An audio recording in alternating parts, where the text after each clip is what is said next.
नमस्कार, पुण्य श्लोक लेवल शो में आ चुके हैं मल्हार राव सूबेदार जी। अचानक से आए हैं बिना किसी को पूर्व सूचना दिए। जी हाँ, ऐसा क्यों है? क्योंकि देवी अहिल्या की सोचना आ रही है। एस गुप्ता जी का कहना है कि उन्हें लग रहा है कि मल्हार राव सूबेदार जी पहले से जानते हैं कि युवराज खंडेराव की दूसरी शादी का प्रोग्राम चल रहा है, व्यवस्था चल रही है महल में, इसलिए वो बिना किसी अनाउंसमेंट के आ गए हैं। और सही बात भी है, क्योंकि जब भी वो आए हैं तो सब लोग एक प्रांगण में इकट्ठे होते हैं। मल्हार राव सूबेदार जी की आरती की जाती है। जब भी किसी मुहिम से आते हैं, किसी भी उद्देश्य से बाहर गए हों, जाते हुए भी आरती होती है, जब आते हैं तब भी आरती होती है। सब लोग इकट्ठे होते हैं, खुश होते हैं।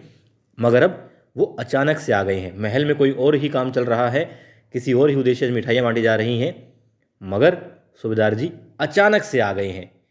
क्योंकि आना है पता था सबको, मगर वो अचानक से आ गए हैं, पूर्व सूचना नहीं दी, यानी कि उन्हें मालूम हो सकता है। और वैसे भी मुखिया हैं, परिवार के राजा हैं, तो कम से कम रानियां क्या सोचती है ना पता हो, इतना तो पता होगा ही कि मालवा के अंदर, महल के अंदर क्या हो रहा है।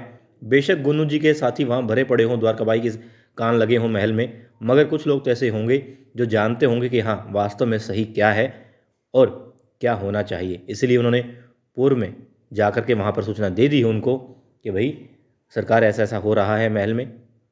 जानकारी सब होती है, यूं ही कोई राजा नहीं होता। यहाँ तक कि एक बार और ऐसा हुआ था, जब युवराज ने पैसा लुटा दिया सारा एकदम से। जिन्हें आवश्यकता थी उन्हें भी, जिन्हें आवश्यकता नहीं थी उनको भी दान दे दिया था बहुत सारा। अब मल्हार राव सूबेदार जी के पास बात पहुंची नहीं पहुंची, इस बात से हमें अवगत नहीं करवाया गया, मगर बात ये थी कि दूसरे गांव के लोगों में भी वो बात पहुंच गई थी, दूसरे राज्यों में भी वो बात पहुंच गई थी।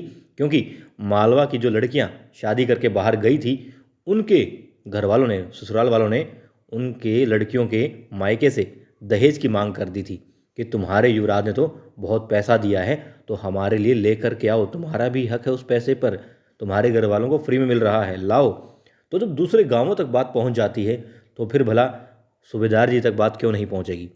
तो मुझे भी ऐसा लग रहा है कि हाँ, उन्हें एहसास होगा, उन्हें पता होगा, उन्हें कुछ ना कुछ सूचना इस बात की ज़रूर होगी, चाहे वो यहाँ पर दिखाएं या ना दिखाएं, मगर लग यही रहा है कि बिना किसी पूर्व सूचना के एकदम से आए हैं सूबेदार जी, तो यकीनन कोई बड़ी बात है और उन्हें इस चीज़ का एहसास है, पता है कि युवराज खंडेराव की दूसरी शादी महल में करवाई जा रही है।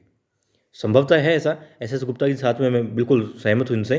तो क्या आपको भी ऐसा लगता है वाकई में सूबेदार जी जानते हैं ये सब बात?